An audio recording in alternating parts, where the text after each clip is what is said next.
13 अप्रैल। एक तरफ ये दिन खुशियों का त्योहार बैसाखी का दिन है, तो इस दिन अमृतसर के जलियांवाला बाग में एक ऐसी घटना हुई थी जिसे कोई भुला नहीं सकता। इस घटना को हुए लगभग 104 साल हो चुके हैं, लेकिन आज भी ये दिन भारत के सीने पर एक ऐसी जख्म जैसा है जिसका दर्द कभी कम नहीं हो सकता, क्योंकि इस दिन ब्रिटिश राज की तरफ से हजारों निर्दोष लोगों को मौत के घाट उतार दिया गया था, जिनमें से नौजवान, बूढ़े, महिलाएं, बच्चे, हर कोई शामिल था, जिनका सरेआम नरसंहार किया गया था। जलियांवाला बाग हत्याकांड भारतीय इतिहास की सबसे अमानवीय घटनाओं में से एक है। ये घटना मानवता के सबसे दुखद और काले पक्षों को पेश करती है, क्योंकि इस नरसंहार में लोगों की बेरहमी से हत्या कर दी गई थी। जलियांवाला बाग हत्याकांड 13 अप्रैल 1919 को बैसाखी के त्योहार के दौरान हुआ था। ये घटना रॉलेट एक्ट की स्थापना के बाद का नतीजा था। क्या था रॉलेट एक्ट? घटना के बारे में डिटेल में जानने से पहले आइए बात करते हैं कि आखिर ये रॉलेट एक्ट क्या था और क्यों इसे लाया गया था। 1919 में एक तरफ ब्रिटिश गवर्नमेंट वर्ल्ड वॉर 1 लड़ रही थी, तो दूसरी तरफ भारत में उठ रही नेशनलिस्ट सर्ज या फिर आवाजों से भी लड़ रही थी। उस टाइम ब्रिटिश राज के दौरान British government the anarchical and revolutionary crimes act of 1919 नाम का एक कानून लेकर आई, जो कि ब्रिटिश भारत में लागू होता था।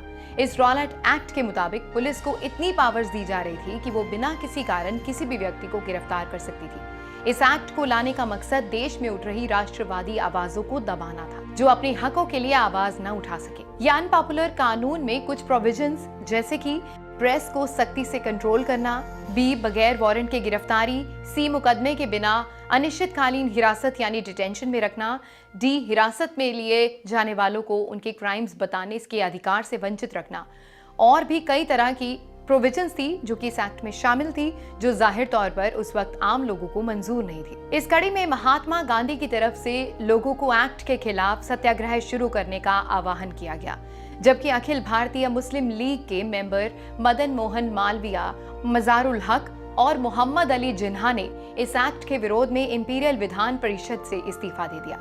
इसके बाद देश भर में इस एक्ट की खिलाफत शुरू हो गई और जगह जगह भूख हड़ताल और प्रदर्शन शुरू हो गए, जबकि 30 मार्च 1919 को दिल्ली में चल रही सफल हड़ताल से माहौल खराब हुआ और खराब माहौल के चलते पंजाब, दिल्ली और गुजरात में दंगे होने शुरू हुए।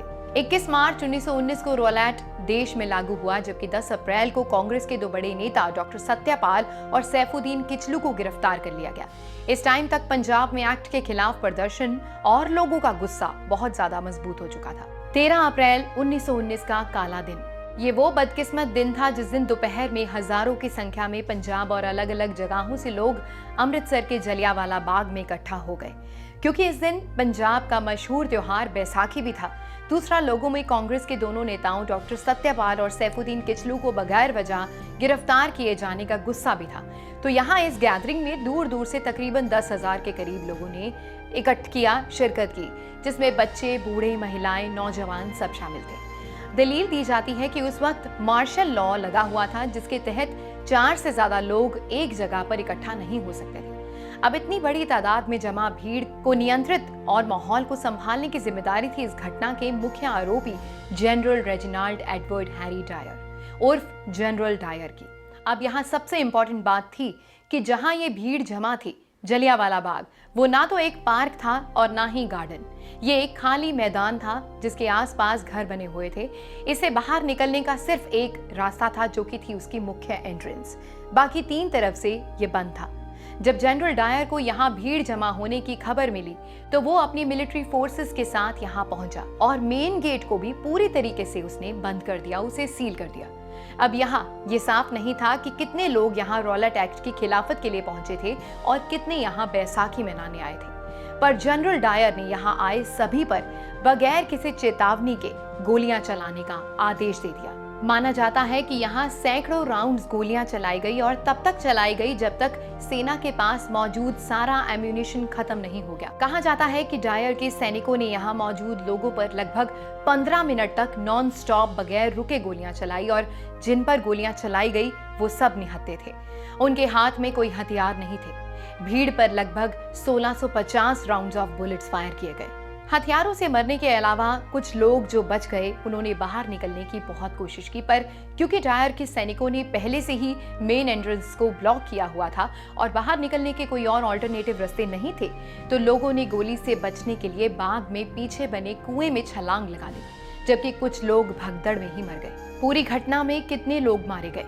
तकरीबन 15 मिनट लगातार चली इस फायरिंग में 1000 से अधिक लोग मारे गए। हालांकि घटना में बाद में ब्रिटिश गवर्नमेंट की तरफ से बनाए गए हंटर कमीशन की रिपोर्ट कहती है कि तकरीबन 379 यानी कि 379 लोगों का आंकड़ा उन्होंने पेश किया।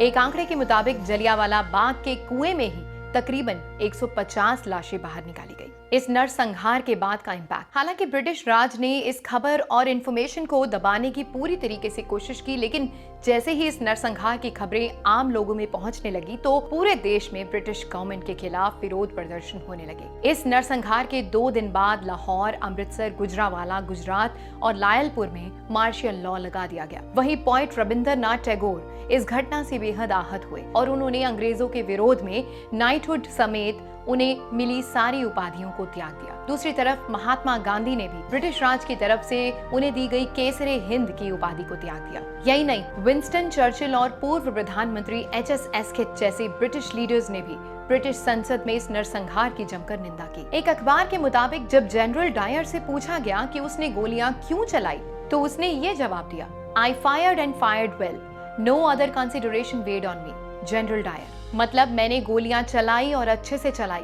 उस टाइम मेरे दिमाग में और कोई विचार नहीं आया।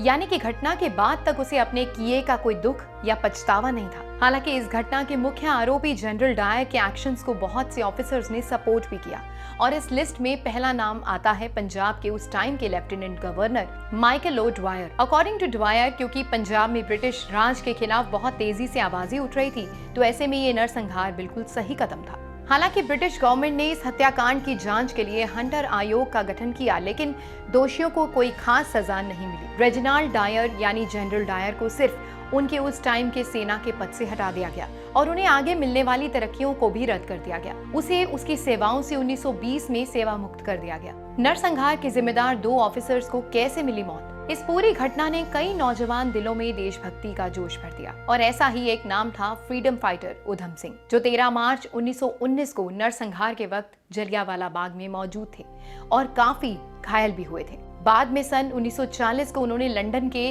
कैक्सटन हॉल में माइकल ओ ड्वायर की हत्या कर दी, जबकि मामले के मुख्य आरोपी जनरल डायर, जिन्होंने निहत्थी भीड़ पर गोलियां चलाने के आदेश दिए, उसकी मौत 1927 में ही हो चुकी थी और वो लंबी बीमारी से जूझते हुए मारा गया था। इस घटना को हुए लगभग 104 साल हो चुके हैं और अभी तक जलियांवाला बाग मसैकर के जख्मों को ब्रिटेन समझ नहीं पाया है, क्योंकि कई बार इंटरनेशनल प्लेटफॉर्म्स के जरिए ब्रिटेन सरकार से जलियांवाला बाग नरसंहार के लिए माफी की उम्मीद की गई, पर अभी तक ब्रिटेन ने ऑफिशियली भारत और भारतीयों से इस संबंधी कोई माफी नहीं मांगी है।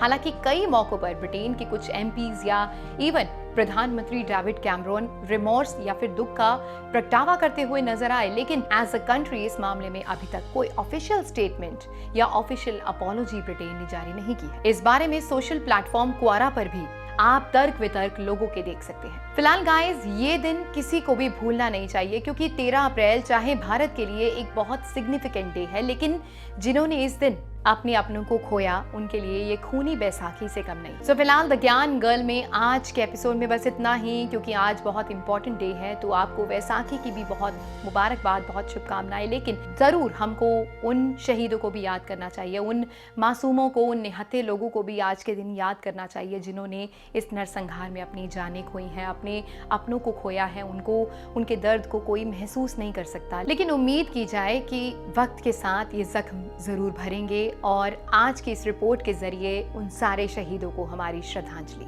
फिलहाल द ज्ञान गर्ल में बस इतना ही। अगली बार फिर मिलेंगे ज्ञानवर्धक टॉपिक के साथ। तब तक के लिए बाय बाय।